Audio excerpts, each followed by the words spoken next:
Mrs. Roseline was a woman who carried fire in her eyes.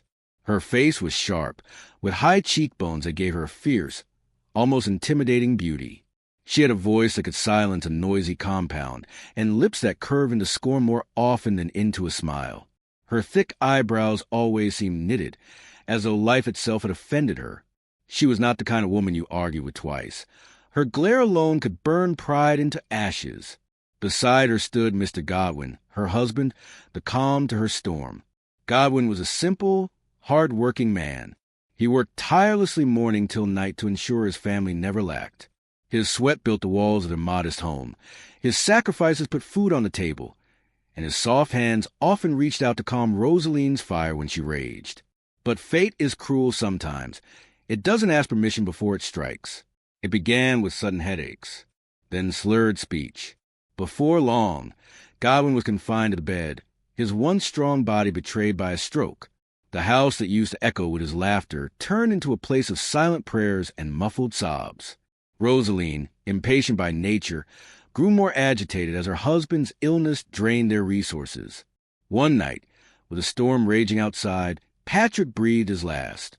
His passing left a hole too wide for love to fill and too deep for time to mend. Roseline wept, but hers was a complicated grief, part sorrow, part anger, part fear. For the first time, she was truly alone with the burden of providing for her two daughters. Chioma, the younger, was her mirror image, stubborn, daring, and desperate to taste life's pleasures. Chidera, the elder, was different. She was calm, principled, with an inner light that made her naturally beautiful. Her dark skin glowed without effort, and her long natural hair cascaded down her back, like a crown no one could take from her. Where Chioma painted her face and flaunted her curves, Chidera's unadorned beauty turned heads with quiet power. It didn't take long for Roseline to make a choice. To her, the world was cruel, and only those willing to bend the rules could survive. So she bent, and then she broke. She began entertaining men in the quiet of the night, turning her morning bed into a playground for strangers. Neighbors whispered, children pointed. But Roseline didn't care. Her hunger to survive was louder than their judgment. Worse still, she began to plant the same seed in her daughters. To Chioma, she offered praise and approval whenever she entertained men for money. To Chidera, she offered nothing but disdain.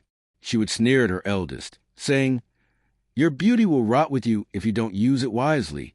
Look at your sister Chioma. She knows how to survive," Mrs. Roseline said.